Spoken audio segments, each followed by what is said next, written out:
Everyone, नमस्कार साथियों, कैसे हैं आप सब। एक बार फिर से स्वागत है आपका हमारे इस सेशन में, जिसमें हम एसएससी का लाइव क्रैश कोर्स कवर कर रहे हैं। दोस्तों, आज के इस सेशन में हम एक बहुत ही इंपॉर्टेंट चैप्टर कवर करने वाले हैं, जिसका नाम है एक्टिव एंड पैसिव वॉइस। दोस्तों, ये एक बहुत ही इंपॉर्टेंट और एक बहुत इंटरेस्टिंग चैप्टर होता है। किसी भी एग्जाम में ये पूछा जा सकता है एंड एसएससी में तो काफी सारे क्वेश्चंस है जो यहाँ से कवर होते हैं। दोस्तों, आज के इस सेशन में हम एक्टिव एंड पैसिव वॉइस से रिलेटेड कुछ थ्योरी को भी कवर करेंगे, साथ ही साथ हम उसके कुछ प्रैक्टिस क्वेश्चंस को भी यहाँ पर कवर करेंगे। ओके, तो चलिए शुरुआत करते हैं आज के इस सेशन की। और कुछ भी शुरू करने से पहले मैं आपको बताना चाहूंगी, the images used in our slide deck are for educational purposes only. We respect the intellectual property rights of the original creators and owners of these images.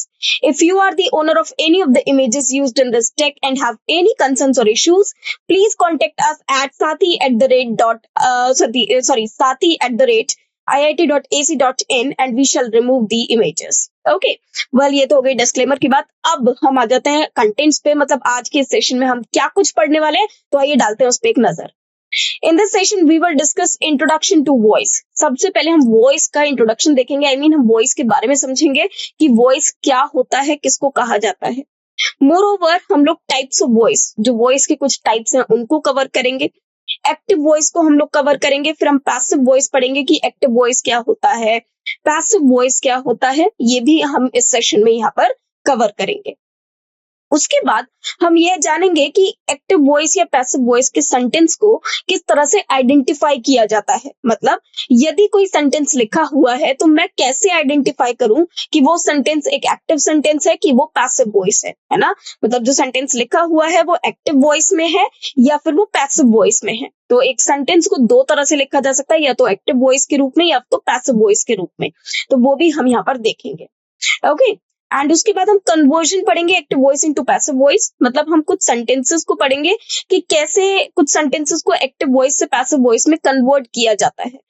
किसी भी एक्टिव सेंटेंस को हम किस तरह से उसको पैसिव में कन्वर्ट करते हैं, उसके क्या रूल्स हैं, किस तरह से किन स्टेप्स को फॉलो किया जाना चाहिए, वो सब आज हम यहाँ पर कवर करेंगे।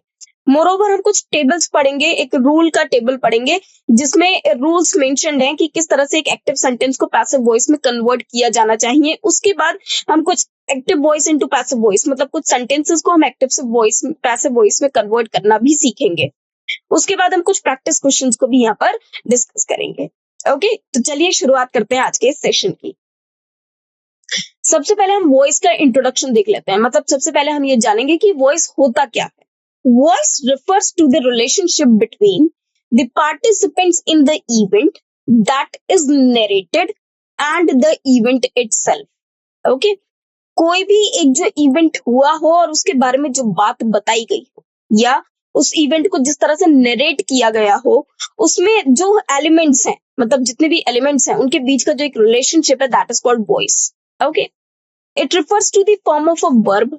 ये वर्ब की एक फॉर्म है that indicates whether the subject of a sentence performs the action, that is active voice, or receives the action, that is passive voice. अब दोस्तों, हम अच्छी तरह से जानते हैं कि जब एक सेंटेंस को लिखा जाता है तो उसमें सबसे पहले सब्जेक्ट आता है, फिर वर्ब आता है, फिर ऑब्जेक्ट आता है ना। यही एक रूप होता है सेंटेंस का, जिसमें सबसे पहले सब्जेक्ट आता है, वर्ब आता है, फिर ऑब्जेक्ट आता है। अब सब्जेक्ट हम बेसिकली उस व्यक्ति को बोलते हैं जो कि स्टार्टिंग में है। मतलब सेंटेंस की स्टार्टिंग में एक सब्जेक्ट को लिखा जाता है। हालांकि सब्जेक्ट का मतलब होता है कि जो व्यक्ति कार्य को करता है, जनरली सब्जेक्ट को बोला जाता है जो व्यक्ति उस कार्य को करता है। अब सब्जेक्ट क्या है, ऑब्जेक्ट क्या है, ये हमने जब फर्स्ट चैप्टर अपना कवर किया था सेंटेंस स्ट्रक्चर, तो उसमें हम ये सब कुछ कवर कर चुके हैं। तो अब मैं ये मान सकती हूँ कि आप सबको इतना पता है कि सब्जेक्ट और ऑब्जेक्ट का अर्थ क्या होता है। सब्जेक्ट वो है जो कार्य को करता है, मतलब the doer of the action, and object is someone who receives the action, जो कार्य को रिसीव करता है, someone who receives the action. Okay, जिसके ऊपर वो कार्य किया गया हो या जो कार्य को रिसीव करेगा, that is called object of the sentence. Okay, तो जो ऑब्जेक्ट है वो रिसीवर ऑफ द एक्शन होता है और जो सब्जेक्ट है वो डूअर ऑफ द एक्शन होता है। मतलब जो कार्य को करने वाला व्यक्ति है उसको हम सब्जेक्ट के नाम से जानते हैं, और ऑब्जेक्ट को हम किस नाम से जानते हैं? Object is actually the receiver of the action. अब देखिए, यहाँ पर आप क्या कह रहे हैं कि whether verb form that indicates whether the subject of a sentence performs the action और रिसीव्स द एक्शन। अब देखिए यहाँ पर एक बात लिखी गई कि सब्जेक्ट जो होता है सेंटेंस का, अब कैसे पता लगाएंगे कि वो एक्टिव वॉइस है या पैसिव वॉइस है?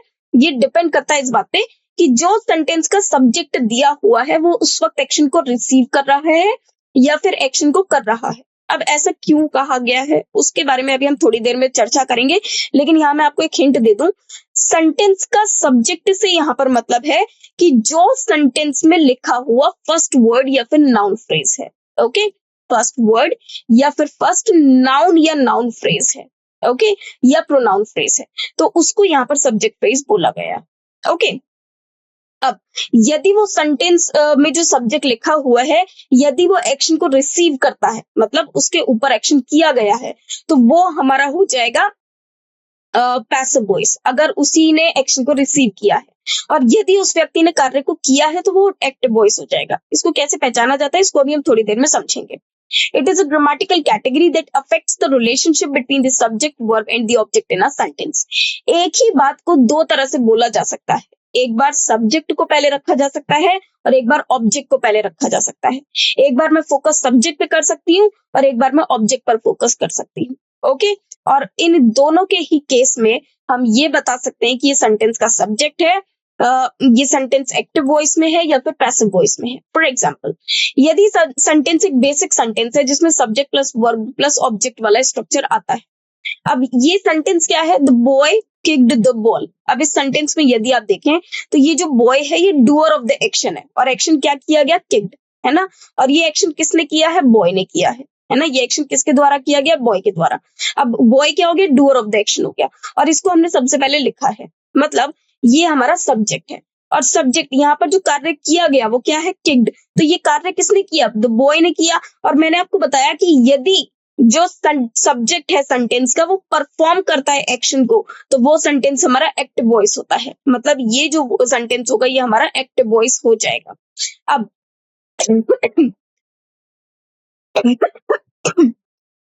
किक्ड, किक किसको किया गया? बॉल को। अब बॉल क्या हो जाएगा? रिसीवर, मतलब ऑब्जेक्ट हो जाएगा, है ना। तो जो भी शब्द हमें क्या या किसे का जवाब दे, जैसे यहाँ पर लिखा the boy that is the doer of the action.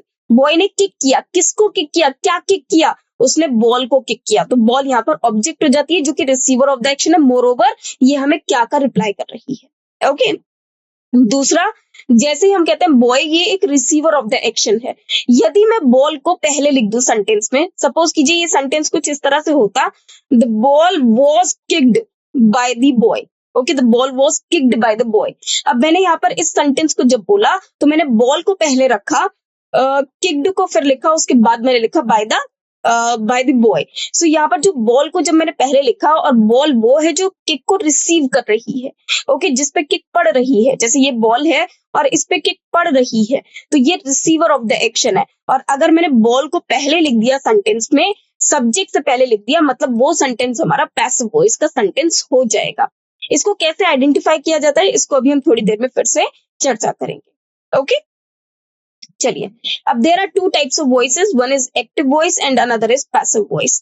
पहले तो हमने ये समझा कि वॉइस इन दोनों के बीच का रिलेशन है, प्लस ये अफेक्ट करता है कि सेंटेंस में सब्जेक्ट, ऑब्जेक्ट और वर्ब की पोजीशन किस तरह से होनी चाहिए, उन सब के बीच में रिलेशन क्या है, मतलब वर्ब जो एक्शन है जो परफॉर्म किया गया उसको कौन रिसीव कर रहा है और कौन उसका डूअर है, कौन उसको परफॉर्म कर रहा है। तो जब सब्जेक्ट और ऑब्जेक्ट का परफॉर्मर और रिसीवर होते हैं, मतलब किसी भी एक्शन के परफॉर्मर या रिसीवर होते हैं, तो वो वॉइस को जो वॉइस होता है उसी से सेंटेंस को फॉर्म किया जाता है। ओके, सो अब टू टाइप्स के वॉइस जो जाते हैं हमारे पास, एक एक्टिव वॉइस होता है और एक पैसिव वॉइस होता है। Active and passive voice are two different ways of expressing the same idea in a sentence. भाई अगर कोई सेंटेंस लिखा गया है तो उसमें कोई ना कोई आइडिया मेंशन होगा, और इस आइडिया को मेंशन करने के लिए दो तरीके हो सकते हैं, और वही दो तरीके एक्टिव वॉइस या फिर पैसिव वॉइस कहलाते हैं। अब ये दो तरीके क्या हैं? द डिस्टिंक्शन बिटवीन देम, जो इन दोनों के बीच में एक डिफरेंस है, between them lies how the subject and the object of a sentence are positioned. सबसे ज्यादा जो इंपॉर्टेंट होता है, जो सबसे ज्यादा मैटर करता है यहाँ पर, वो ये है कि सब्जेक्ट और ऑब्जेक्ट का पोजीशन क्या है। मतलब सेंटेंस में सब्जेक्ट ऑब्जेक्ट नहीं, सेंटेंस में एक जो परफॉर्मर है और एक जो रिसीवर ऑफ द एक्शन है, भाई एक एक्शन है, एक ने उसे रिसीव किया, एक ने उसे परफॉर्म किया, और इन रिसीवर और परफॉर्मर के जो पोजीशन है वो डिसाइड करते हैं कि सेंटेंस एक्टिव होगा या सेंटेंस पैसिव होगा। यदि रिसीवर ऑफ द एक्शन को परफॉर्मर से पहले लिख दिया जाए तो वो हमारा सेंटेंस पैसिव वॉइस हो जाता है। यदि डूअर ऑफ द एक्शन यानी कि परफॉर्मर को पहले लिखा जाए फिर रिसीवर को लिखा जाए तो वो हमारा एक्टिव सेंटेंस हो जाता है। ओके, जैसे यदि अगर सेंटेंस एक्टिव है तो सब्जेक्ट मतलब जो डूअर है ना, डूअर ऑफ द एक्शन और the performer of the action, और वर्ब क्या है, वर्ब एक्शन है ना, तो जो सब्जेक्ट है मतलब डूअर ऑफ द एक्शन, इसको हमने रिसीवर से पहले लिखा, ये रिसीव करता है, ये ऑब्जेक्ट है, सब्जेक्ट डूअर हो जाता है और वर्ब एक्शन हो जाता है।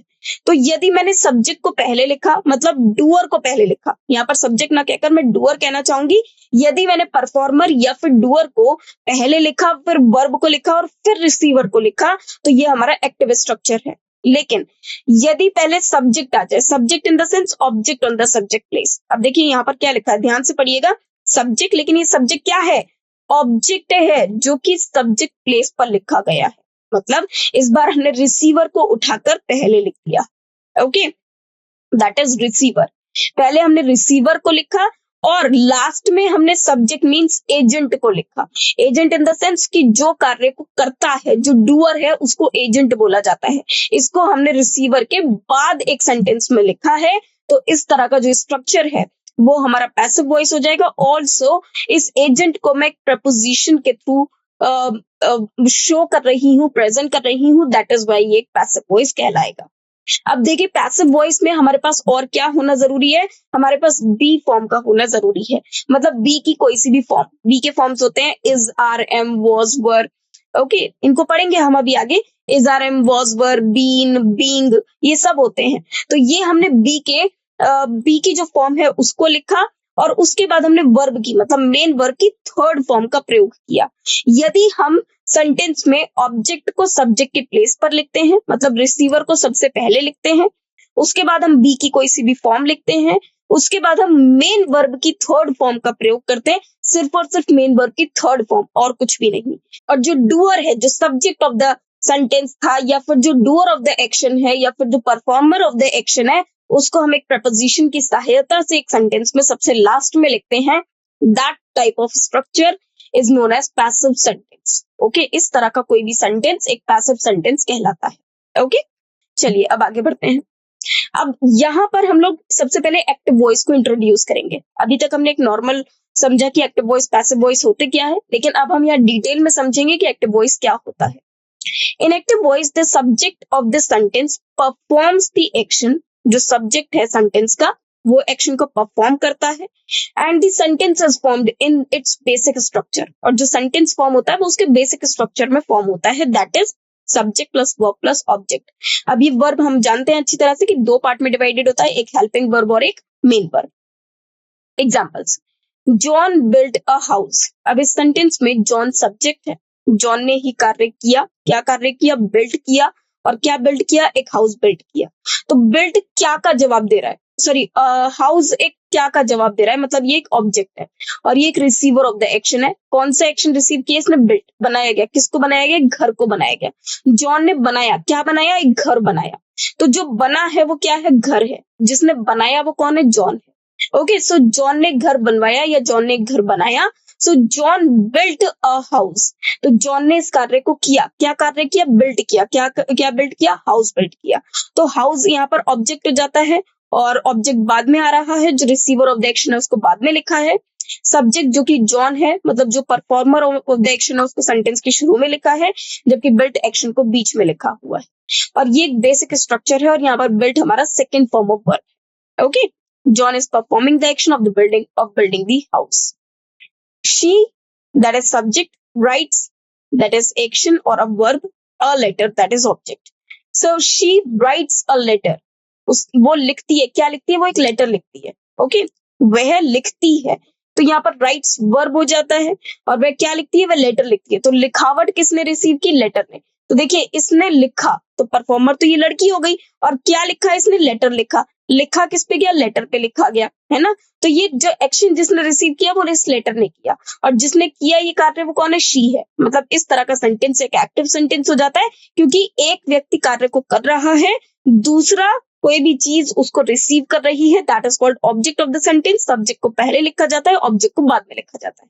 ये एक basic structure of the sentence है, और जब भी सेंटेंस एक बेसिक स्ट्रक्चर में हो that is known as active sentence. Okay, इस तरह के किसी भी सेंटेंस को हम एक्टिव सेंटेंस के नाम से जानते हैं। Here she is the doer of the action, that is writing, and a letter is the receiver of the action. Okay, चलिए अब आगे बढ़ जाते हैं। आई होप कि आपको एक्टिव वॉइस पूरी तरह से समझ में आया होगा। अब हम पैसिव वॉइस की बात कर लेते हैं। इन passive voice the object is focused. Now this is very very important, ये बात आपको ध्यान रखनी होगी।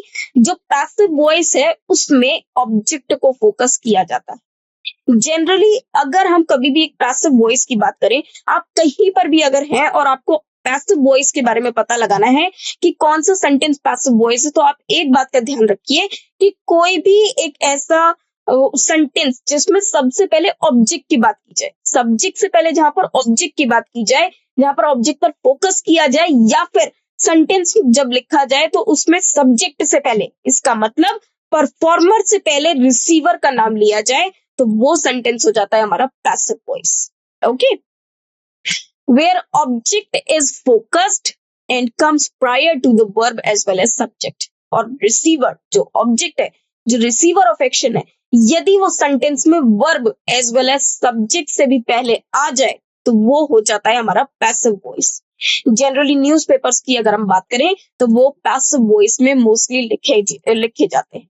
ओके, अब बहुत बार ऐसा होता है कि हमें ये पता ही नहीं है एक्शन किसने किया, हमें पता ही एक्शन किया गया लेकिन किसने किया हमें नहीं पता। ओके, उस केस में हम लोग ऑब्जेक्ट पर तो फोकस करते हैं, मतलब जो रिसीवर ऑफ द एक्शन है उस पर तो फोकस करते हैं, लेकिन जिसने वो एक्शन किया उसके बारे में हम मेंशन नहीं करते, उसके बारे में हम जिक्र नहीं करते, या फिर आप ऐसे कह लीजिए कि उसके बारे में हमको पता ही नहीं होता।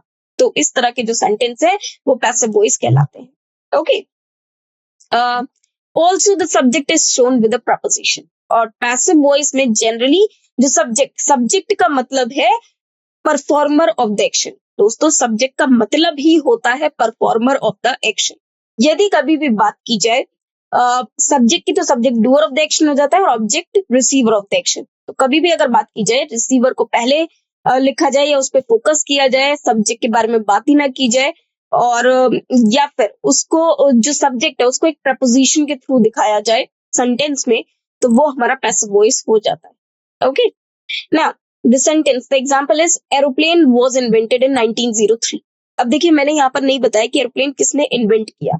ये कार्य है, कौन सा इन्वेंट। अब ये कार्य किसने किया, क्या आप ये सेंटेंस पढ़ के बता सकते हैं? नहीं। लेकिन क्या इन्वेंट किया गया, इन्वेंट किया गया एक एरोप्लेन, तो इस इन्वेंशन का रिसीवर कौन है, एरोप्लेन। लेकिन ये कार्य किसने किया हमें नहीं पता, इन्वेंशन किसने किया हमें नहीं पता, हमें बस इतना पता है कि एरोप्लेन का इन्वेंशन किया गया था, कब किया गया था, 1903 में। ओके, सो यहाँ पर सिर्फ एक बात पता चली कि इन्वेंशन जो एरोप्लेन है उसको इन्वेंट किया गया था, कब किया गया था, 1903 में, लेकिन किसके द्वारा किया गया था हमको नहीं पता, ना ही हमें यहाँ से मतलब। हमें बस इतना पता है कि ये जो एरोप्लेन है इसको इन्वेंट किया गया था कभी। ओके, सो यहाँ पर जो ऑब्जेक्ट है उसको पहले लिखा गया है, सब्जेक्ट का हमें अता पता ही नहीं है, या फिर सब्जेक्ट को लिखा नहीं गया है, या सब्जेक्ट पता भी हो तो हमने लिखा नहीं है। हमें सिर्फ इस बात से मतलब है कि जो एरोप्लेन है उसको इन्वेंट किया गया था, वो खुद ही नहीं आ गया कभी भी। ओके, सो ये जो एरोप्लेन है इसको इन्वेंट किया गया था, पहले हमने रिसीवर ऑफ द एक्शन को लिखा है, उस पर फोकस किया है, इट मीन्स ये सेंटेंस हमारा पैसिव वॉइस है। अमेरिका वॉज डिस्कवर्ड, अमेरिका को डिस्कवर किया गया था, खोजा गया था, किसने किया हमें नहीं मतलब ना पता, ठीक है, लेकिन हमको इतना पता है कि अमेरिका की खोज की गई थी। ओके, सो अमेरिका क्या हो जाएगा, हमारा रिसीवर ऑफ द एक्शन है, जिसने क्या रिसीव किया, डिस्कवरी को रिसीव किया। ओके, और ये क्योंकि पहले लिखा गया, object receiver of the action को पहले लिखा गया, तो वहां पर हम लोग लिख सकते हैं कि ये जो अमेरिका है ये ऑब्जेक्ट ऑफ द सेंटेंस है, तो this sentence is passive voice. Now यही सेंटेंस अगर कुछ इस तरह से लिखा होता, that Columbus discovered America. Okay, so Columbus discovered America, एक बेसिक सा पॉइंट ले लेते हैं। तो कोलंबस एक्शन को कर रहा है, कोलंबस को पहले लिखा गया है, कोलंबस डिस्कवर्ड अमेरिका। अब आप देख रहे हैं कि कोलंबस ने तो कार्य किया, क्या कार्य किया? डिस्कवर। क्या डिस्कवर किया? America. America receiver of the action हो गया, और मैंने अमेरिका को बाद में लिखा है, कोलंबस को पहले, तो वो सेंटेंस हमारा एक्टिव सेंटेंस होगा। यदि मैं लिखूं America was discovered by Columbus, और अब देखिए मैंने बाय कोलंबस बोला, तो बाय कोलंबस को मैंने डिस्कवर्ड के बाद बोला, तो बाय कोलंबस हमारा क्या हो जाएगा? बाय कोलंबस हमारा पैसिव वॉइस हो जाएगा। ओके, मतलब बाय कोलंबस हमारा प्रपोजिशन के साथ एजेंट हो जाएगा, और America was discovered by Columbus, America was discovered, ये दोनों ही तरह के सेंटेंस हमारे पैसिव वॉइस हो जाएंगे, क्योंकि यहाँ पर हमने अमेरिका को पहले लिखा, that is the receiver of the action, और which is the receiver of the action. Okay, this building was erected many years ago. किसने इरेक्ट किया हमें नहीं पता, बस हमको इतना पता है कि ये जो बिल्डिंग है ये बहुत साल पहले कभी इरेक्ट की गई थी। The huge tree was cut, इस बड़े से विशाल से पेड़ को काटा गया था। किसके द्वारा काटा गया, कब काटा गया, हमें नहीं मतलब है, किसके द्वारा काटा गया हमें नहीं पता, हमें बस इतना पता है कि इस विशाल पेड़ को काटा गया था। दैट इज वाई ये सेंटेंस में जो ह्यूज ट्री है जिसने कट रिसीव किया, वो कौन है? ह्यूज ट्री, ये रिसीवर ऑफ द एक्शन है, और इस रिसीवर को हमने पहले लिखा, उसको फोकस किया, उसके बारे में चर्चा की, तो ये सेंटेंस हमारा पैसिव वॉइस हो जाएगा। ओके, चलिए अब आगे बढ़ते हैं। अब पैसिव वॉइस के कुछ एग्जांपल्स को देख लेते हैं। The house was built by John. अब देखिए हाउस बनाया गया, किसके द्वारा बनाया गया? जॉन के द्वारा। अब ये हाउस भले यहाँ पर सेंटेंस में सब्जेक्ट की तरह शो हो रहा है, लेकिन यहाँ पर जो कार्य किया गया वो कार्य किया गया बिल्ट। अब ये बिल्ट किसने किया? जॉन ने। तो जो एक्शन किया गया वो जॉन के द्वारा किया गया, who is the agent of the sentence. Whereas जो ये हाउस है ये रिसीवर ऑफ एक्शन है, मतलब बनाया गया, किसको बनाया गया? हाउस को। तो हाउस तो हमें किसको या किसे का रिप्लाई कर रहा है, which is exactly the receiver of the action. Here the house is the receiver of the action built, and John is mentioned as the agent who perform the action. That is why house को जब हमने पहले लिखा, object को जब हमने पहले लिखा सब्जेक्ट के प्लेस पर, या रिसीवर ऑफ द एक्शन को हमने एजेंट से पहले लिखा, परफॉर्मर से पहले लिखा, तो वो सेंटेंस हमारा पैसिव वॉइस हो जाएगा। The letter is written by her, ये लेटर उसके द्वारा लिखा गया। अब लेटर को मैंने सब्जेक्ट के प्लेस पर लिखा है, हाउएवर जिसने ये कार्य किया गया उसको तो हमने एजेंट के तौर पर प्रपोजिशन के साथ लिखा। रिटन एक्शन है, क्या लिखा गया? लेटर। किसने लिखा? हर ने, मतलब हर हमारा परफॉर्मर हो जाएगा, लेटर हमारा रिसीवर हो जाएगा, और रिसीवर को अगर हमने परफॉर्मर से पहले लिखा है तो वो हमारा पैसिव वॉइस होता है। Here the letter is the focus being written action and by her indicates who performed the action, though the agent can sometimes be omitted. अब कई बार ऐसा भी हो सकता है, आप एजेंट को ओमिट भी कर सकते हैं, मतलब हम सेंटेंस सिर्फ इतना भी लिखा छोड़ सकते थे, the letter is written. Okay, by her इसको लिखने की भी रिक्वायरमेंट कभी कभी नहीं पड़ती। ओके, जैसे अभी मैंने आपको कुछ सेंटेंस दिखाए थे, this building was erected, America was discovered, तो वहां पर मैंने सिर्फ उसका ईयर मेंशन कर दिया, जरूरी नहीं है कि उसके इन्वेंटर्स को, डिस्कवरर्स को भी शो किया जाए। ओके, अब जैसे ये सेंटेंस है द लेटर इज रिटन, तो यहाँ पर अगर मैं बाय हर को स्किप भी कर देती हूँ, the sentence will be okay, क्योंकि हमारा मेन फोकस है सेंटेंस को पैसिव वॉइस में दिखाना। अब जो भी हमारा अगर कभी भी receiver of the action performer से पहले लिखा जाता है, तो वो सेंटेंस हमारा पैसिव वॉइस का सेंटेंस हो जाता है। Okay, so the letter is the focus, ये लेटर जो है ये फोकस है, जबकि ये एक रिसीवर ऑफ द एक्शन है। बीइंग रिटन, रिटन एक एक्शन है। बाय हर जो कि इंडिकेट करता है कि इस हर ने, मतलब इस लड़की ने परफॉर्म किया है एक्शन को, जबकि इसको हमने एक ऑब्जेक्ट की तरह दिखाया। अब देखिए हम इसे सेंटेंस को अगर ऐसे लिखा होता हमने कि she wrote the letter, okay, और she has written the letter, okay, suppose हमने लिखा होता she has written the letter और शी रोट द लेटर, तो उसमें शी आता, वो सब्जेक्ट हो जाता, जबकि जब हमने उसी शी को एक ऑब्जेक्ट के प्लेस पर लिखा तो हमने एक ऑब्जेक्टिव केस का प्रयोग किया। ओके, चलिए आगे बढ़ते हैं। Identification of active and passive voice, सबसे पहले हम इसमें एक्टिव वॉइस की पहचान को समझेंगे। हाउएवर जितना अभी तक हमने पढ़ा है, उम्मीद है कि आपको एक आइडिया हो गया होगा कि एक एक्टिव वॉइस को कैसे आइडेंटिफाई किया जा सकता है। फिर भी हम यहाँ पर एक बार फिर से डिस्कस कर लेते हैं। Active voice structure, subject plus verb plus object. Active voice का जो स्ट्रक्चर होता है वो कैसा होता है? उसमें सबसे पहले सब्जेक्ट होता है, फिर वर्ब होता है और फिर ऑब्जेक्ट होता है। Subject role, the subject is the doer of the action, और सब्जेक्ट का क्या रोल होता है कि सब्जेक्ट एक्चुअल में डूअर ऑफ द एक्शन होता है।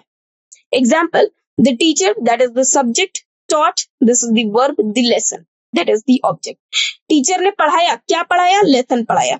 तो क्या का जवाब देने वाला वर्ड यहाँ पर लेसन है, जो कि एक ऑब्जेक्ट है। मैंने आपको पहले भी बताया है कि क्या और किसे का जवाब देने वाला जो शब्द है वो एक ऑब्जेक्ट होता है। ओके, यहाँ पर सब्जेक्ट कौन है? टीचर है। ओके, वर्ब क्या है? टॉट है। टीचर ने पढ़ाया, क्या पढ़ाया? लेसन पढ़ाया। तो लेसन ऑब्जेक्ट हो जाएगा जो कि रिसीव कर रहा है एक्शन को। The teacher is the subject because teacher यहाँ पर परफॉर्म कर रहा है, परफॉर्मर ऑफ द एक्शन है, एंड टॉट यहाँ पर वर्ब है। The focus is on who or what is performing the action. यहाँ पर जो फोकस है या जिसके बारे में पहले चर्चा की गई वो हमारा वो पर्सन है जो कि एक्शन को कर रहा है। अब टीचर ने पढ़ाया, क्या पढ़ाया? एक लेसन पढ़ाया। तो यहाँ पर जो फोकस किया गया वो इस टीचर पे किया गया क्योंकि ये पढ़ा रहा है, ये पढ़ाया, इन्होंने पढ़ाया। ओके, किसने पढ़ाया? टीचर ने पढ़ाया। ठीक है, क्या पढ़ाया? एक लेसन पढ़ाया। तो ये जो टीचर है इन पर फोकस किया गया है, दैट इज वाई ये जो सब्जेक्ट हो जाएंगे और ये सेंटेंस हमारा एक्टिव सेंटेंस हो जाएगा क्योंकि हमने टीचर को पहले लिखा जो एक्शन को कर रहा है, परफॉर्मर को पहले लिखा, रिसीवर को बाद में।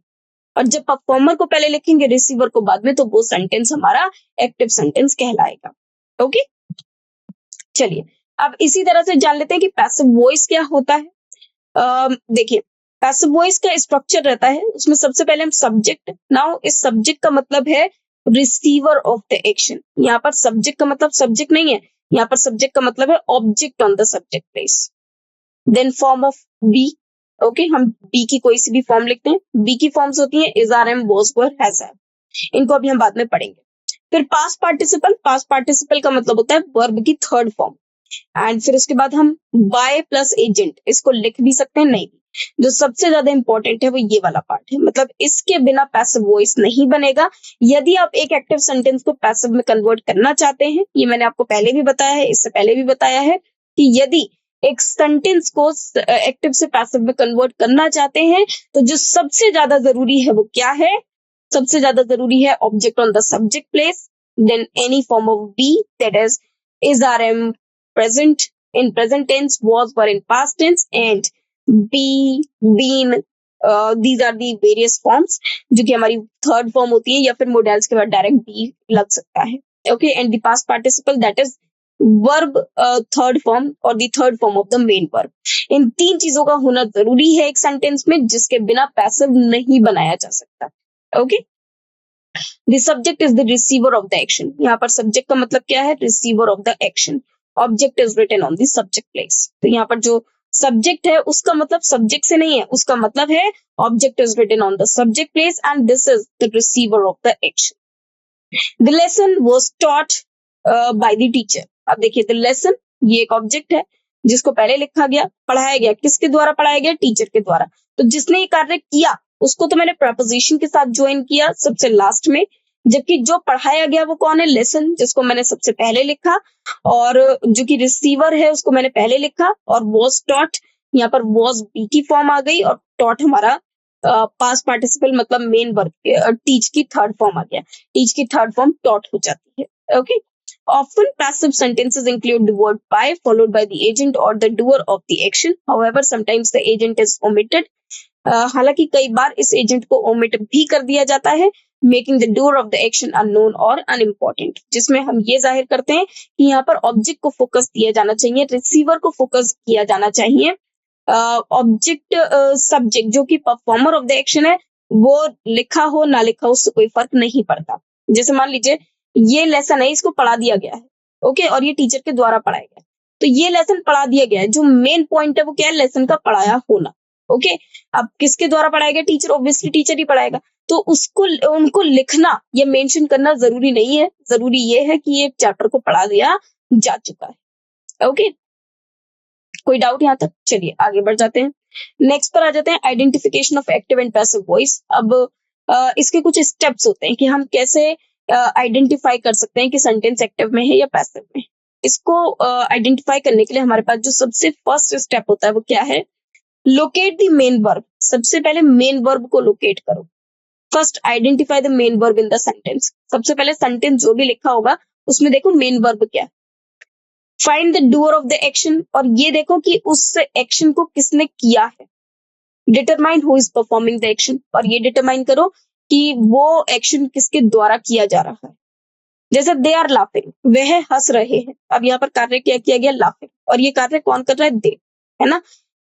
वे हंस रहे हैं, तो यहाँ पर कार्य क्या किया जा रहा है, हंस रहे हैं। कौन हंस रहे हैं, दे, और मैंने दे को ही पहले लिखा है, ठीक है। वे दोनों हंस रहे हैं और दे को ही मैंने पहले लिखा है, तो यहाँ पर जो परफॉर्मर ऑफ एक्शन है वो क्या है, दे है, और उनको पहले लिखा गया। तो जाहिर सी बात है, जब परफॉर्मर को हम पहले लिखेंगे वर्ब से पहले, और उसको प्रपोजिशन के साथ भी नहीं शो करेंगे, ऑब्जेक्ट को भी हमने यहाँ पर फोकस नहीं किया, ऑब्जेक्ट तो बल्कि यहाँ पर है ही नहीं, this is intransitive verb of sentence. So ये जो सेंटेंस है हमारा वो एक्टिव सेंटेंस हो जाएगा। ओके, अब थर्ड स्टेप क्या है, check the structure.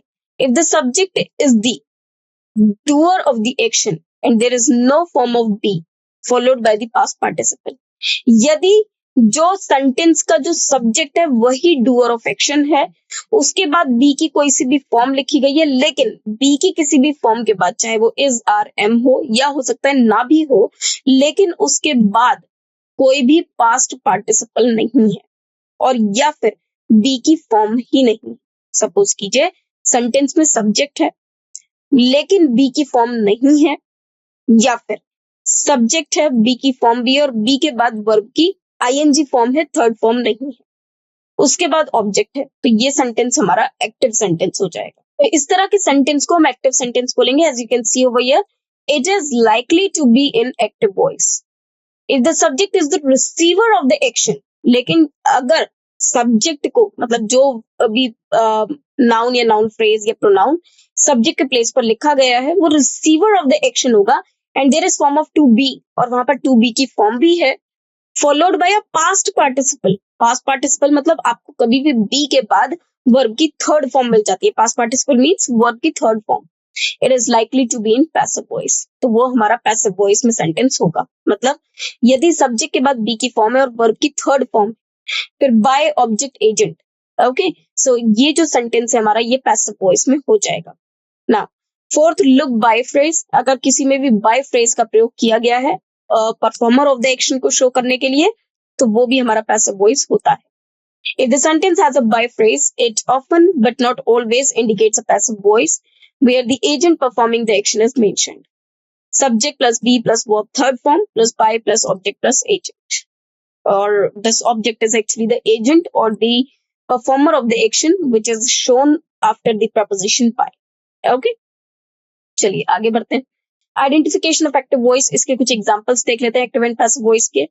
She writes the letters, ये एक्टिव वॉइस है क्योंकि इसमें शी सब्जेक्ट हो जाता है, is the doer of the action, that is writes. The letters are written by her, this is passive voice. How?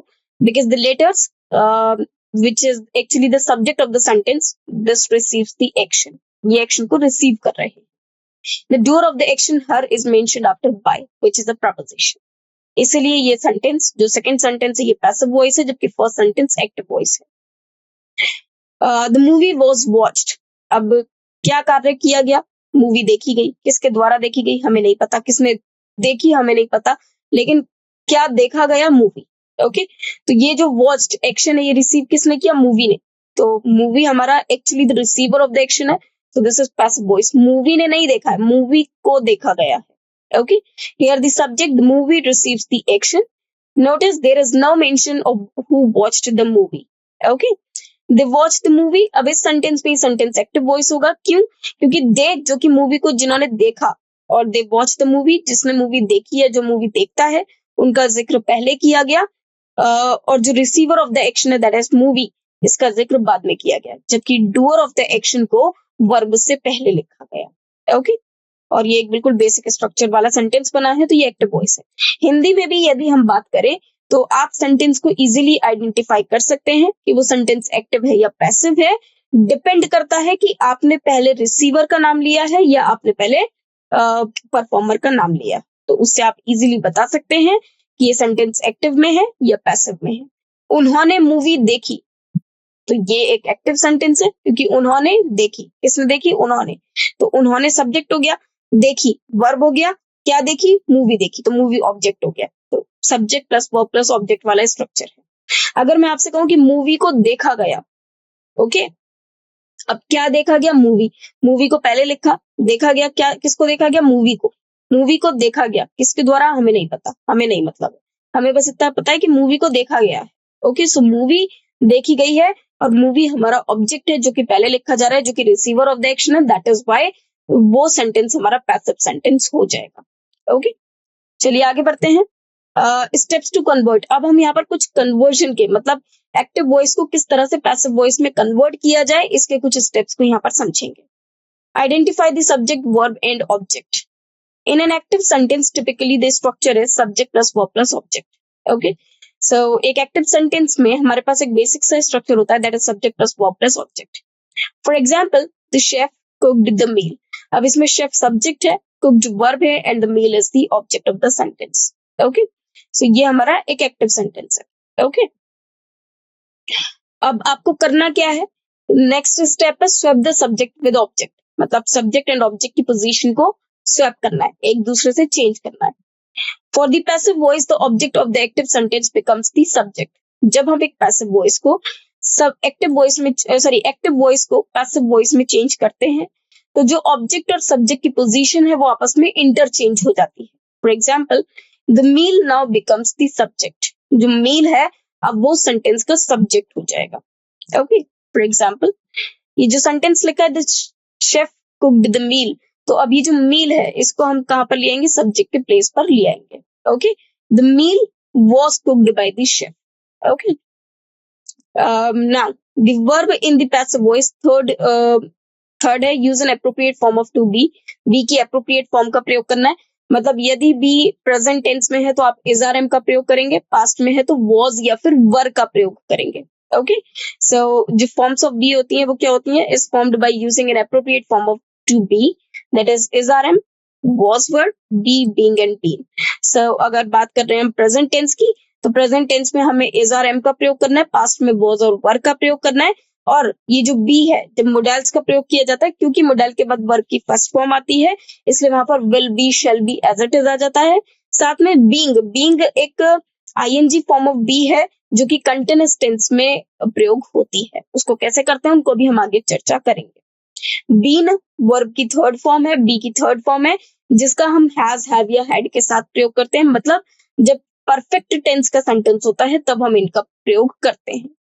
Then the past participle of the main verb, that is the third form of the main verb. जो भी main verb है उसकी third form का प्रयोग करना।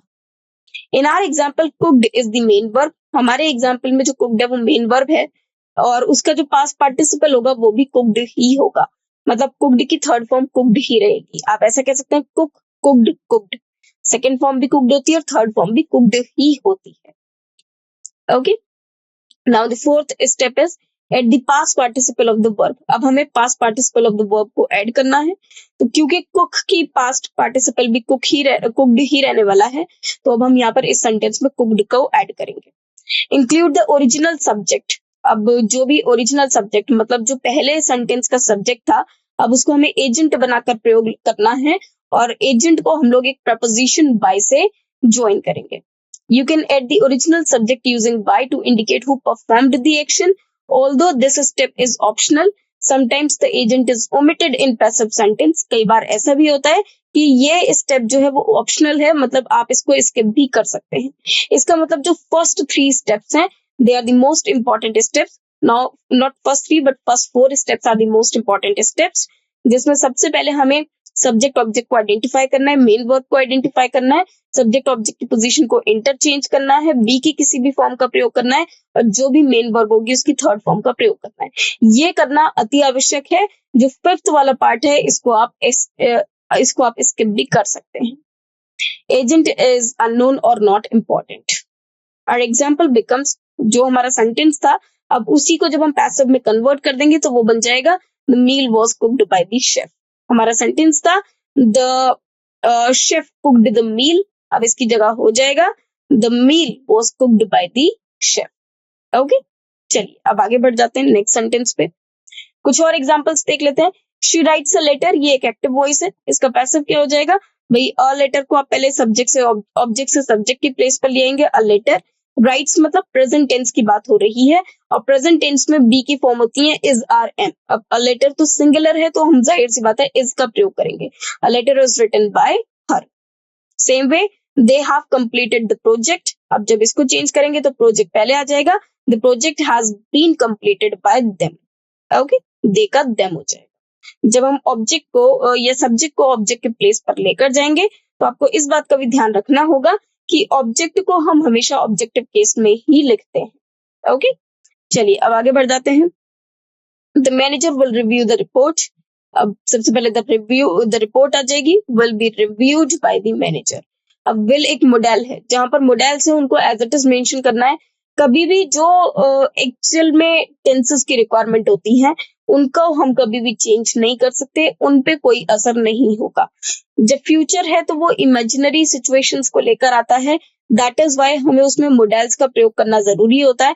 तो will और shell जैसे प्रयोग किए जाते हैं बिल्कुल वैसे ही इसमें भी प्रयोग किए जाएंगे। However, after modals we should only use verb first form. That is why will के साथ हम be का as it is प्रयोग कर देते हैं। Okay, so the report will be reviewed by the manager. Okay, चलिए आगे बढ़ जाते हैं। अब यहाँ पर हम कुछ टेबल ऑफ रूल्स पढ़ेंगे, मतलब हम कुछ रूल्स को डिस्कस करेंगे जो कि इस टेबल फॉर्म में है कि कैसे एक एक्टिव सेंटेंस को पैसिव में कन्वर्ट किया जाता है।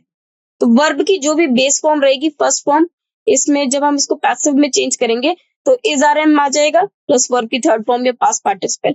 अब हम अच्छी तरह से जानते हैं कि जो वर्ब की फर्स्ट फॉर्म होती है वो प्रेजेंट इंडेफिनिट टेंस में ही होती है। दैट इज वाई जब हम उसको चेंज कर रहे हैं तो हम प्रेजेंट के ही बी फॉर्म्स का प्रयोग कर रहे हैं, दैट इज आर एम और फिर वर्ब की third form plus past participle, it means main verb की third form. Okay, then is are am plus verb plus ING एक एक्टिव सेंटेंस होता है जिसमें हम सब्जेक्ट के बाद is are am plus verb plus ING का प्रयोग करते हैं, दैट इज कंटिन्यूअस टेंस। लेकिन जब उसको पैसिव में कन्वर्ट करेंगे तो यहाँ पर हम इज आर एम का तो जिक्र करेंगे क्योंकि बी की फॉर्म चाहिए प्रेजेंट में, साथ ही साथ हम बीइंग का भी प्रयोग करेंगे। So is being, are being, am being like this plus verb third form means past participle, it means third form of the main verb. Okay, so यहाँ पर जो रूल फॉलो होगा वो बीइंग में तो आएगा लेकिन जो थर्ड फॉर्म है वो पास्ट पार्टिसिपल में ही रहे। देखिए is are am plus verb plus ING और यहाँ पर इज आर एम के बाद बीइंग और बीइंग के बाद हम वर्ब की थर्ड फॉर्म, मतलब देखिए जब भी चाहे कोई सा भी हो पैसिव वॉइस है मतलब वर्ब की थर्ड फॉर्म का आना जरूरी है। तो जब हम यहाँ पर कंटिन्यूअस टेंस को देखते हैं, भाई is are am plus verb plus ING किस में आता है, कंटिन्यूअस टेंस में।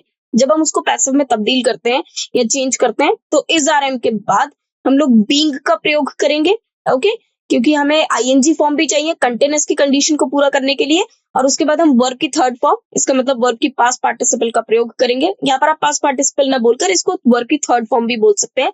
तो वर्ब की थर्ड फॉर्म का प्रयोग करेंगे क्योंकि हमें मेन वर्ब की थर्ड फॉर्म चाहिए, जबकि बीइंग हम इसलिए यूज कर रहे हैं ताकि कंटिन्यूअस की condition as well as passive में बी की कंडीशन पूरी हो जाए। ओके, देन अगर हैज हैव आता है मतलब सेंटेंस परफेक्ट का है तो हैज हैव के बाद तो वैसे भी वर्ब की थर्ड फॉर्म आती है। जब हम इसे चेंज करेंगे तो हैज हैव के बाद बीन का प्रयोग करेंगे फिर वर्ब की थर्ड फॉर्म का, क्योंकि पैसिव की रिक्वायरमेंट है बी का होना। देन वर्ब की सेकंड फॉर्म ये सिंपल पास्ट फॉर्म है, सिंपल पास्ट टेंस। अब इसमें क्योंकि ये पास्ट टेंस आ जाती है तो बी की फॉर्म्स कौन सी आ जाएंगी, वॉज एंड वर, और इसके बाद वर्ब की थर्ड फॉर्म आ जाएगी जो कि पैसिव वॉइस है। वॉज वर्ब के साथ जब वर्ब विद आईएनजी आता है मतलब फिर से कंटिन्यूअस आ गया, तो बस इसमें जैसे हमने इज आर एम का प्रयोग किया था प्रेजेंट में, इसमें हमें वॉज वर्ब का प्रयोग करना है फिर बीइंग प्लस वर्ब की थर्ड फॉर्म। बस इज आर एम की जगह वॉज वर्ब हो जाएगा क्योंकि बात पास्ट टेंस की हो रही है। हैड के साथ जब वर्ब की थर्ड फॉर्म आ जाती है मतलब पास्ट पार्टिसिपल। ओके, सो ये हमारा पास्ट परफेक्ट टेंस होता है, तो यहाँ पर बस हैड के बाद बीन और वर्ब की थर्ड फॉर्म का प्रयोग करना है। तो पैसिव में हम सिर्फ और सिर्फ बीन का ऐड करेंगे क्योंकि हैड के बाद भी हमें वर्ब की थर्ड फॉर्म की ही रिक्वायरमेंट है। ओके, सो ये बिल्कुल सिंपल बेसिक से रूल्स हैं जो हमने एक्टिव वॉइस से किस तरह से पैसिव वॉइस में कन्वर्ट किया है। तो ये हमारे टेंसेस वाइज रूल्स हैं कि हम टेंस में किस तरह से चेंज करते हैं। ओके, अब याद रखिएगा कभी भी हम फ्यूचर कंटिन्यूअस टेंस को पैसिव में चेंज नहीं करते हैं। फ्यूचर कंटिन्यूअस टेंस मोरोवर जितनी भी परफेक्ट कंटिन्यूअस टेंस होती है उनको हम कभी भी पैसिव में चेंज नहीं करते। ओके, नेक्स्ट पर आ जाते हैं एक्टिव फॉर्म फिर पैसिव फॉर्म। विल शेल, अब ये विल और शेल की या किसी भी मॉडल की बात हो रही है तो विल और शेल का प्रयोग हम फ्यूचर में करते हैं या फिर कोई भी एक मॉडल जब इसके साथ कोई सेंटेंस बनाया जाता है तो जाहिर सी बात है इसके बाद वर्ब की फर्स्ट फॉर्म का प्रयोग होता है। लेकिन जब हम पैसिव में चेंज करेंगे तो पैसिव में हमें बी की फॉर्म चाहिए, मेन वर्ब की थर्ड फॉर्म चाहिए। अब क्योंकि फ्यूचर या मॉडल्स से अगर सेंटेंस बनता है तो जाहिर सी बात है वहां पर मॉडल्स का आना भी जरूरी है। और मोडेल के बाद वर्ब की फर्स्ट फॉर्म आती है, दैट इज व्हाई हम यहाँ पर बी की फर्स्ट फॉर्म का प्रयोग करते हैं। और अब बी के बाद हम वर्ब की थर्ड फॉर्म का प्रयोग करते हैं ताकि पैसिव का जो रूल्स की रिक्वायरमेंट है वो भी फुलफिल हो सके। Then will, shall, then modal, then have, then verb की थर्ड फॉर्म। अब इसी को जब हम चेंज करेंगे तो बस हैव के बाद बीन को सिंपली ऐड कर देंगे, बाकी सब एज इट इज रहेगा। टू के बाद अगर वर्ब बना जाता है, that is the base form, जिसको हम इन्फिनेटिव के नाम से भी जानते हैं। तो यहाँ पर हम टू बी के बाद वर्ब की थर्ड फॉर्म का प्रयोग कर लेते हैं इन्फिनेटिव को। To have then verb third form, यहाँ पर to have been then verb third form. तो जब भी हैव आ रहा है तो हमने बीन कर देना है, और verb plus ING, being plus verb third, तो ये पास्ट पार्टिसिपल हो गया। Having plus verb third past participle, और having plus being plus verb third participle. तो जब भी इस तरह के रूल्स आपको दिखाई देंगे तो आप इन रूल्स को वहां पर फॉलो कर सकते हैं। एक बार इन रूल्स को अच्छे से समझिएगा, पढ़िएगा और इनको याद भी कीजिएगा, क्योंकि ये रूल्स आपको काफी ज्यादा हेल्प आउट करने वाले हैं एक सेंटेंस को एक्टिव से पैसिव में कन्वर्ट करने में। तो चलिए अब हम यहाँ पर कुछ एक्टिव वॉइस को पैसिव वॉइस में कन्वर्ट करना सीखते हैं। सबसे पहले आ जाते हैं सिंपल टेंस पे। अब हमारे पास तीन तरह के सिंपल टेंस हैं, present simple tense, past simple tense, या सिंपल पास्ट टेंस, या फिर फ्यूचर सिंपल टेंस। तो सिंपल टेंस के तीनों ही टेंसेस को हम पास्ट में पैसिव में कन्वर्ट कर सकते हैं। अब प्रेजेंट सिंपल का ये एक एग्जांपल गिवन है, जिसमें अब देखिए इनके जो रूल्स हैं, टेंसेस वाले रूल्स, ये हम ऑलरेडी टेंसेस वाले चैप्टर में कवर कर चुके हैं। आप वहां से भी रेफरेंस ले सकते हैं इन रूल्स को पढ़ने का। यहाँ पर हम सीधे सीधे इन सेंटेंसेस को पढ़ना शुरू करेंगे। जैसे एक्टिव सेंटेंस है, शी राइट्स अ लेटर, ये आपका प्रेजेंट इंडेफिनिट टेंस का, ये सिंपल प्रेजेंट टेंस का सेंटेंस है। पैसिव में चेंज करने के लिए हमें पहले ऑब्जेक्ट की रिक्वायरमेंट है, फिर बी फॉर्म की रिक्वायरमेंट है, और फिर राइट्स जो कि मेन वर्ब है उसकी थर्ड फॉर्म की रिक्वायरमेंट है। और राइट्स की थर्ड फॉर्म होती है रिटन। तो सबसे पहले तो हम अ लेटर को पहले ले जाएंगे सब्जेक्ट के प्लेस पर, सो अ लेटर। अब सेंटेंस क्योंकि प्रेजेंट में है तो इज आर एम का प्रयोग होगा, लेटर सिंगुलर है तो a letter is written. Write की थर्ड फॉर्म क्या होती है, रिटन बाय हर, तो पैसिव हो जाता है a letter is written by her. इसमें आप देखें कि ऑब्जेक्ट जो है वो सब्जेक्ट के प्लेस पर आ गया, बी की फॉर्म आ गई, वर्ब की थर्ड फॉर्म आ गई जो कि मेन वर्ब की थर्ड फॉर्म है, और सब्जेक्ट को हमने एक ऑब्जेक्ट की तरह लिखा, वो भी एजेंट को जो लिखा है हमने, डूअर को जो लिखा है एजेंट को, उसको हमने प्रपोजिशन बाय के साथ लिखा है। Past simple, she wrote a letter. अब इसमें भी ऐसे करेंगे, a letter was written by her, क्योंकि यहाँ पर पास्ट की बात हो रही है तो पास्ट की बी फॉर्म का प्रयोग करेंगे जो कि है was written by her. Future simple, she will write a letter, तो हम इसे लिख सकते हैं a letter will be written by her, क्योंकि मोडेल है फ्यूचर है तो इसमें हम विल एज इट इज लिखते हैं, फिर बी आ जाता है, फिर रिटन आ जाता है, so a letter will be written by her. Next पर आ जाते हैं प्रेजेंट कंटिन्यूअस। अब देखिए कंटिन्यूअस में सिर्फ और सिर्फ present continuous plus past continuous को ही हम चेंज कर सकते हैं, फ्यूचर कंटिन्यूअस का पैसिव वॉइस नहीं बनता है। अब जैसे यहाँ लिखा she is baking a cake, okay, तो अब देखिए यहाँ पर she is baking a cake में शी सब्जेक्ट है, is continuous, is baking continuous tense है, प्रेजेंट कंटिन्यूअस, और अ केक ऑब्जेक्ट हो जाता है। अब हमें पहले ऑब्जेक्ट को सब्जेक्ट के प्लेस पर लेकर जाना होगा, तो पैसिव बनेगा अ केक, जो कि ऑब्जेक्ट आ गया सब्जेक्ट के प्लेस पर, क्योंकि ये केक सिंगुलर है तो इज आ गया। अब कंटिन्यूअस में बी की रिक्वायरमेंट होती है तो बीइंग का प्रयोग करते हैं, है ना, कंटिन्यूअस सेंटेंस में बीइंग का प्रयोग करते हैं। So a cake is being bake, bake की थर्ड फॉर्म क्या हो जाती है, baked by her, so a cake is being baked by her. So object on the subject place, then form of be, then be form of ing to fulfill the condition or the requirement of continuous tense. Then baked is actually the third form or the past participle form of the main verb, and by her is actually the agent or the performer of the action which is shown with the preposition. Past continuous, she was reading a book, so a book was being read by her. Again, a book जो कि object है इसे subject के place पर लिखा, past की बात हो रही है तो was being, और read की जो थर्ड फॉर्म होती है वो read होती है। Now read, read, read, third form read होती है। अब देखिए स्पेलिंग जो रहता है वो सेम रहती है READ, बट प्रोनाउंसिएशन चेंज हो जाता है, that is read. So a book was being read by her. Okay, third form of read is read, pronounced as read. Spelling same रहेगी लेकिन प्रोनाउंसिएशन चेंज हो जाता है, सो हम इसको ऐसे बोलते हैं रीड, रेड, रेड। अब देख सकते हैं आप, ये केक बेक कर रही है और ये रीड कर रही है। नेक्स्ट पर आ जाते हैं active into passive voice for the perfect tense, कि परफेक्ट टेंस को किस तरह से कन्वर्ट किया जाता है। प्रेजेंट परफेक्ट की बात कर लेते हैं, शी हैज प्लेड टेनिस, वह टेनिस खेल चुकी है ना, सो इसको पैसिव में कैसे चेंज करेंगे, tennis has been played by her. अब देखिए जो टेनिस है ऑब्जेक्ट है, ऑब्जेक्ट को सब्जेक्ट प्लेस पर ले आएंगे, टेनिस सिंगुलर है इसलिए हमने हैज का प्रयोग किया। हैज के बाद अब हमें वर्ब की थर्ड फॉर्म चाहिए होती है हैज के बाद, और पैसिव में हमें बी की फॉर्म चाहिए होती है, इसलिए हमने दोनों की रिक्वायरमेंट को फुलफिल करने के लिए बी की थर्ड फॉर्म का प्रयोग किया, दैट इज बीन। यहाँ पर बी आया तो पैसिव की रिक्वायरमेंट फुलफिल हो गई, थर्ड फॉर्म आई तो परफेक्ट की रिक्वायरमेंट फुलफिल हो गई। और प्लेड जो कि वर्ब की मेन वर्ब की थर्ड फॉर्म है, और ये प्लेड पैसिव वॉइस में वर्ब की थर्ड फॉर्म का आना जरूरी होता है, इसलिए लिखा है by her to show the agent with the help of a preposition. Past perfect, same past perfect का रूल होगा, रिया हैड कुक्ड फूड, बस इसमें हैड हो जाएगा, food had been cooked by Riya. Okay, so again food को हम object से subject के प्लेस पर ले आएंगे, had been cooked by Riya. She will have made the chart. Now इसमें ध्यान रखिएगा द चार्ट ऑब्जेक्ट है, शी सब्जेक्ट है, विल मॉडल है, हैव मेड। सो जब इसको चेंज करेंगे तो क्या हो जाएगा, the chart will have been made by her. So modal भी आ गया, हैव भी आ गया, बीन भी आ गया, मेड भी आ गया, बाय हर भी आ गया। तो ये सारी रिक्वायरमेंट्स को फुलफिल कर देता है जो कि पास्ट परफेक्ट टेंस की रिक्वायरमेंट्स हैं। और रूल्स में अभी हमने पढ़ा है, जो हमने टेबल्स पढ़े रूल्स के वहां पर सब कुछ लिखा हुआ है। इसके बाद आ जाते हैं इंपैरेटिव सेंटेंसेस पर। अब देखिए टेंसेस के हमने तीन तरह के टेंसेस पढ़े, एक हमने पढ़ा इंडेफिनिट टेंस या फिर सिंपल टेंस, एक कंटिन्यूअस और एक परफेक्ट। परफेक्ट कंटिन्यूअस को हम चेंज नहीं करते हैं, मोर ओवर कंटिन्यूअस में हमने सिर्फ और सिर्फ प्रेजेंट पढ़ा और पास्ट पढ़ा, क्योंकि फ्यूचर कंटिन्यूअस को हम पैसिव में चेंज नहीं करते। ओके, इसका स्ट्रक्चर की अपनी रिक्वायरमेंट है, वहां पैसिव की हर एक रिक्वायरमेंट को फुलफिल करना कठिन है, इसलिए हम उसका प्रयोग नहीं करते।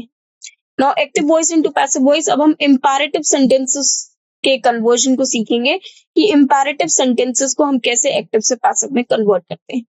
दोस्तों इंपैरेटिव सेंटेंसेस होते हैं वो सेंटेंस जो रिक्वेस्ट, कमांड, ऑर्डर, डिटर्मिनेशन इस तरह के सेंटेंसेस रहते हैं, ऑर्डर देने वाले, कमांड देने वाले, रिक्वेस्ट करने वाले। फॉर एग्जाम्पल एक्टिव है क्लोज द डोर, तो ये कमांड हो सकती है, तो इसका जब हम पैसिव लिखेंगे तो हम लिखेंगे let the door be closed. जब भी हम एक एक्टिव को पैसिव में चेंज करते हैं, इंपैरेटिव सेंटेंस को हम एक्टिव से पैसिव में चेंज करते हैं, तो आपको याद रखना है कि उसका प्रयोग हम लेट का प्रयोग करके उसे पैसिव में चेंज कर सकते हैं। दूसरा हम लोग सिंपल लिख सकते हैं you are ordered, you are requested to close the door, you are requested to close the door, you are ordered to close the door, but वो डिपेंड करता है टोन पे और सेंटेंस की सिचुएशन पे। Okay, don't touch the painting, let the painting not be touched. You should complete the assignment, advice है the assignment should be completed, और let the assignments let the assignment be completed, और हम ऐसा भी लिख सकते हैं you are advised to complete the assignment। Okay, हम लोग ऐसे भी लिख सकते हैं You must finish the report must be finished। Okay, modals का प्रयोग करके। फिर आ जाते हैं फिर से imperative sentence, please send the documents। अब देखिए इसको दो तरह से चेंज कर सकते हैं, you are requested to send the documents, या फिर हम बना सकते हैं please have the documents sent। So हम have का प्रयोग करके उसे passive में convert कर सकते हैं। Active letter, write the letter, and passive, let the letter be written, you are ordered to write the letter, you are requested to write the letter, इस तरह से हम लोग लिख सकते हैं।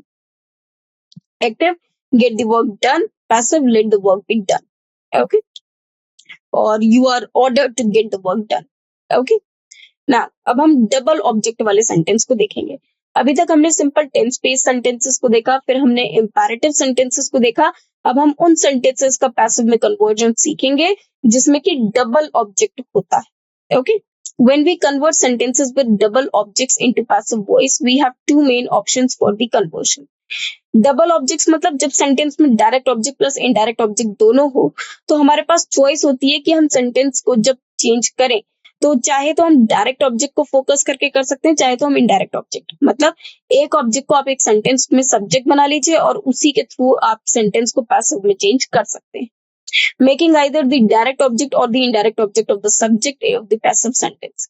जो पैसिव सेंटेंस का जो सब्जेक्ट बनेगा वो ऑब्वियसली इन ऑब्जेक्ट को सब्जेक्ट के प्लेस पर लाकर बनाया जाएगा, लेकिन एक टाइम पर सिर्फ एक ही तरह की ऑब्जेक्ट है जिसको सब्जेक्ट के प्लेस पर लाया जा सकता है यदि एक ही सेंटेंस में दोनों ही तरह के जो ऑब्जेक्ट्स हैं वो प्रेजेंट हो, that is direct object and indirect object. ये भी हमने सब्जेक्ट एंड ऑब्जेक्ट वाले चैप्टर में पढ़ा हुआ है स्टार्टिंग में, तो वहां से भी आप इसका रेफरेंस ले सकते हैं। Okay, now using the direct object as the subject, the direct object of the active sentence becomes the subject of the passive sentence and the indirect object is usually included in a propositional phrase. For example, she gave me a pen. अब इसमें me एक indirect object है जबकि a pen direct object है। जब हम इसको change करेंगे, सपोज मुझे पहले डायरेक्ट ऑब्जेक्ट का प्रयोग करना है, तो यहाँ पर अ पेन डायरेक्ट ऑब्जेक्ट है, मैं इसको पहले ले आऊंगी, a pen is given to me by her. Okay, so given to me, तो टू मी एक प्रपोजिशन में हम लिया है जो कि इनडायरेक्ट ऑब्जेक्ट है, लेकिन जो डायरेक्ट ऑब्जेक्ट है उसे हमने सबसे पहले लिखा। अब ऐसा भी तो हो सकता है कि मैं पहले इनडायरेक्ट ऑब्जेक्ट को लेना चाहती हूँ फिर डायरेक्ट ऑब्जेक्ट को।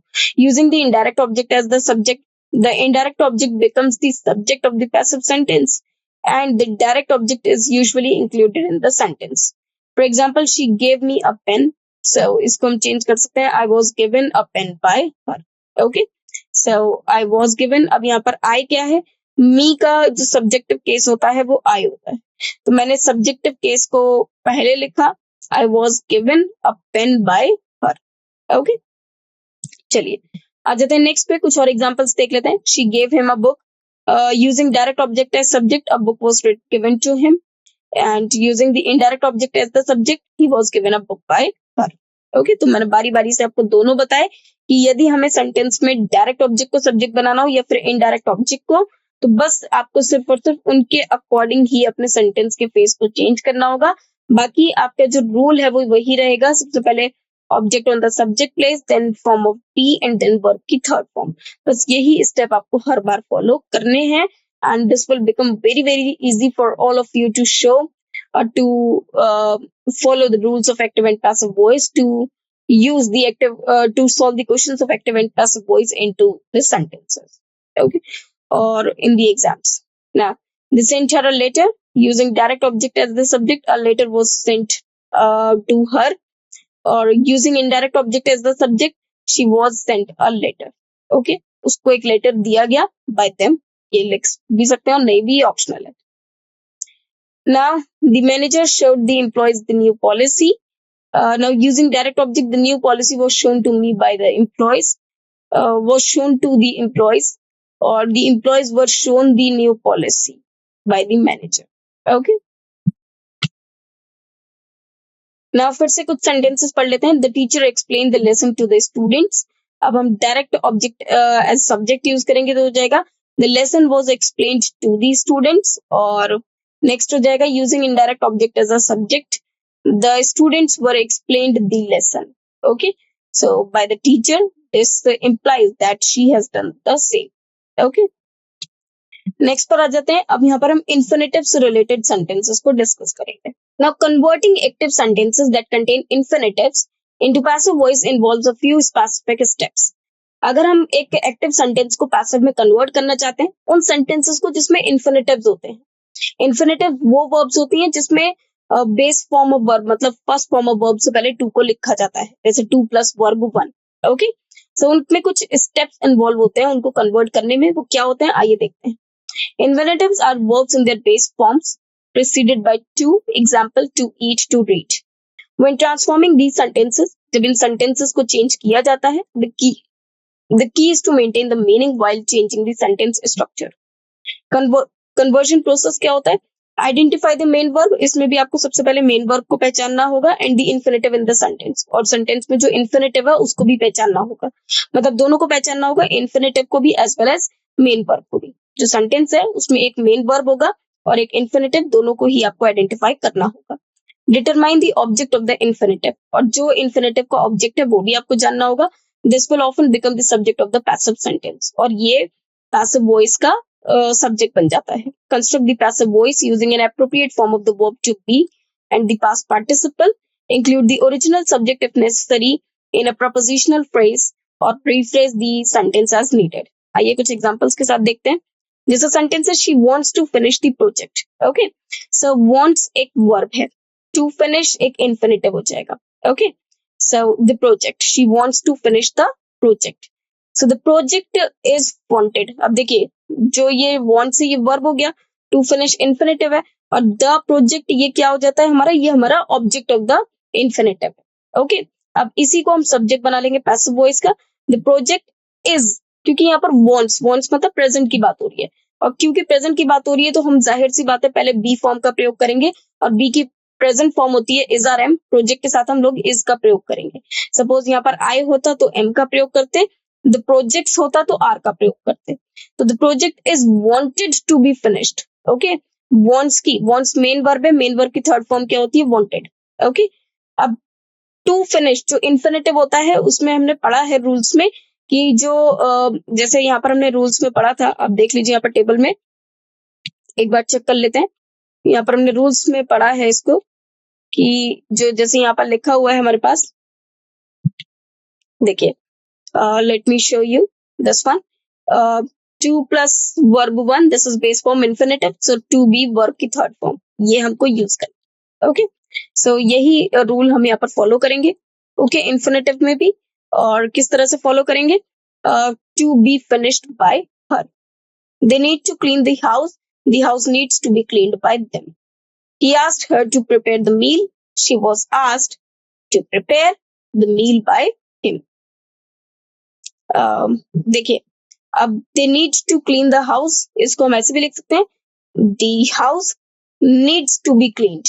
ओके, या तो हम ऐसे लिख सकते थे the house needed to be cleaned, लेकिन हम ऐसे भी लिख सकते थे द हाउस नीड्स, क्योंकि यहाँ पर नीड्स एक मोडेल है, और मोडेल में हम मोडेल को एज इट इज लिखते हैं, नीड टू एक्चुअली एक मोडेल होता है, तो मोडेल को हम एज इट इज लिखते हैं।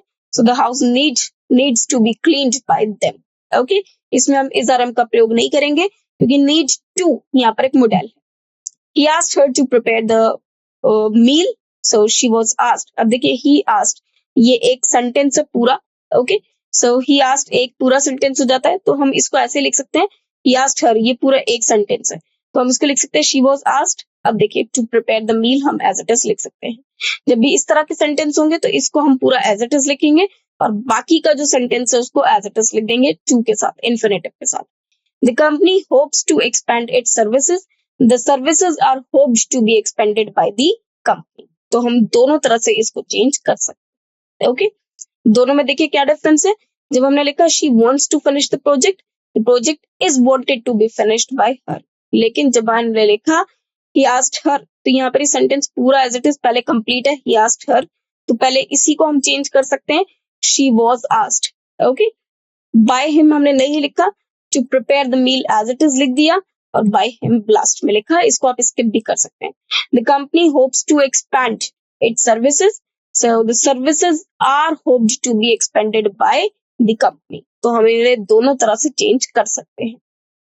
नेक्स्ट, अब देखिए कुछ डिफरेंट प्रपोजिशंस होती हैं एजेंट को शो करने के लिए, यदि हम उनको चेंज करें, जैसे एजेंट को शो करने के लिए हम जनरली बाय का प्रयोग करते हैं, लेकिन कुछ और डिफरेंट प्रपोजिशंस होती हैं, जैसे नो के साथ हम लोग टू का प्रयोग करते हैं, शॉक्ड हो या फिर डिसअपॉइंटेड हो, इनके साथ हम एट का प्रयोग करते हैं, अलार्म्ड के साथ हम एट का प्रयोग करते हैं। So there are different prepositions जिनके साथ डिफरेंट या डिफरेंट वर्ब्स होती हैं, जिनके साथ डिफरेंट डिफरेंट प्रपोजिशंस का प्रयोग होता है एजेंट को शो करने के लिए। फॉर एग्जाम्पल, यदि बात नो पर आती है तो नो के साथ हम टू का प्रयोग करते हैं। Okay, so everyone knows the truth, जब हम इसको चेंज करेंगे, the truth is known to everyone, known by everyone का प्रयोग नहीं करेंगे, the truth is known to everyone. Oh, I owe him $5, so $5 are owed by me to him। Then belong, this book belongs to Mary, this book is belongs to Mary। I see the mistake is seen by me। Her condition alarmed me, अब alarmed के साथ हम लोग at का प्रयोग करते हैं, so I was alarmed at her condition। तो यहाँ पर ये कुछ verbs ऐसे हैं जिनमें हम by की जगह कोई और preposition का प्रयोग भी कर सकते हैं, और ये डिफरेंट प्रपोजिशंस डिफरेंट वर्ब के साथ यूज होती हैं। जैसे जब भी हम बात करते हैं इंटरेस्टेड की, तो इंटरेस्टेड के साथ हम इन का प्रयोग करते हैं, प्लीज्ड के साथ हम विद का प्रयोग करते हैं, कंटेंट के साथ हम विद का प्रयोग करते हैं। ऐसे ही हम लोग अलार्म्ड के साथ, शॉक्ड के साथ एट का प्रयोग करते हैं, disappointed, annoyed, disgusted.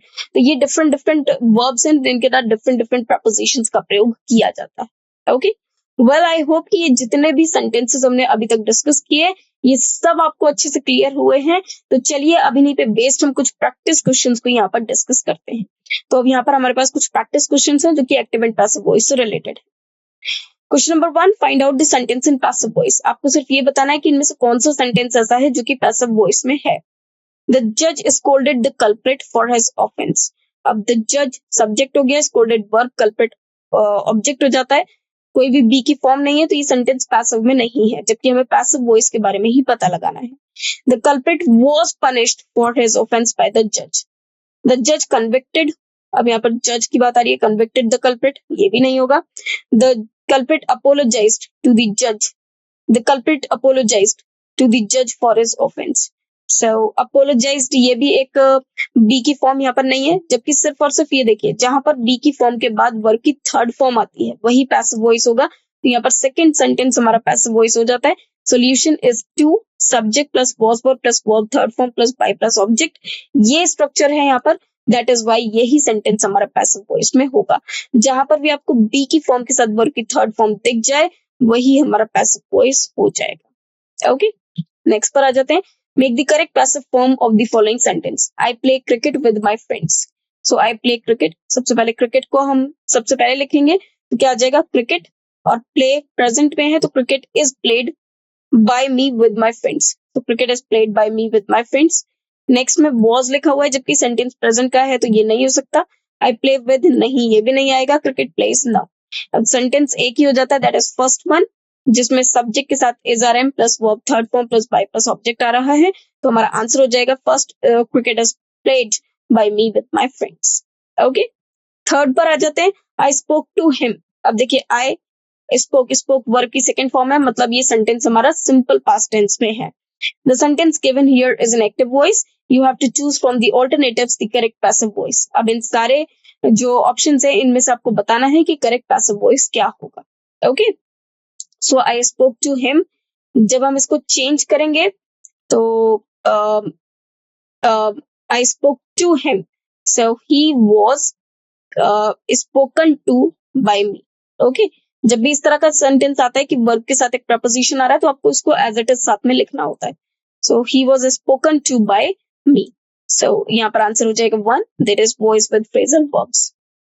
Then the sentence given here is an active voice. You have to choose from alternatives the correct passive voice. Do not pluck flowers. ये एक imperative sentence है, एक order है, advice है, request है। So let से भी हम इसको बना सकते हैं। So let not pluck flowers now. Let flowers not to be plucked. Let flowers not be plucked. Okay, let के साथ हम to का प्रयोग नहीं करते हैं। So let flowers not be plucked. So third will be the correct sentence. Okay, in an imperative sentence of voice use let. Do or don't plus verb one plus object active हो जाएगा और इसका passive बन जाएगा let plus subject plus not plus be plus verb third form. That is why इसका जो sentence होगा correct वो थर्ड होगा, जिसमें हम लोग क्या यूज कर रहे हैं, लेट के साथ flowers. Okay, let is the object, not then be then plucked. Okay, let के साथ टू का प्रयोग नहीं करते हैं। लेट फ्लावर्स बी नॉट नहीं होता कभी भी, नॉट पहले आता है, बी बाद में आता है हमेशा।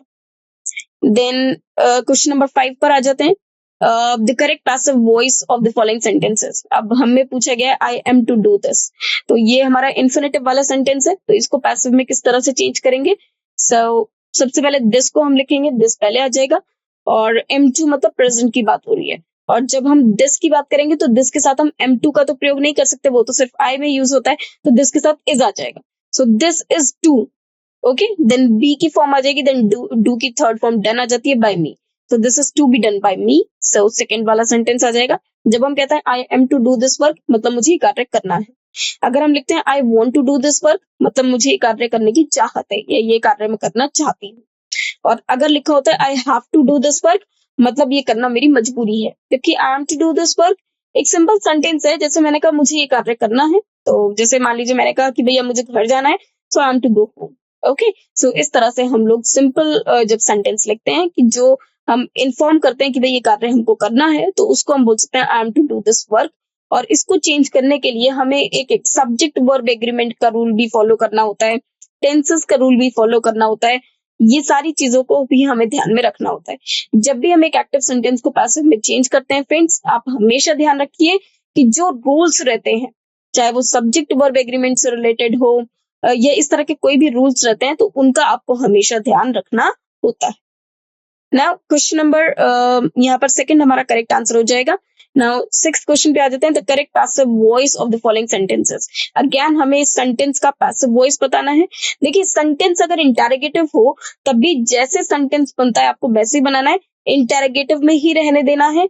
लेकिन जो पैसिव वॉइस है वो आप चेंज करेंगे according to the rules. Okay, passive voice किस तरह से इंटरोगेटिव के चेंज किए जाते हैं जब हम नेक्स्ट सेशन को कवर करेंगे एक्टिव पैसिव वॉइस पे, तो वहां पर मैं आपको कुछ क्वेश्चंस कराने वाली हूँ। तो वहां पर भी साथ में मैं इस तरह के कुछ क्वेश्चंस को आपको साथ में कराऊंगी। तो एक्सप्लेनेशन के साथ आपको ये भी पता लग जाएगा कि इन सेंटेंसेस को किस तरह से पैसिव में कन्वर्ट किया जा सकता है।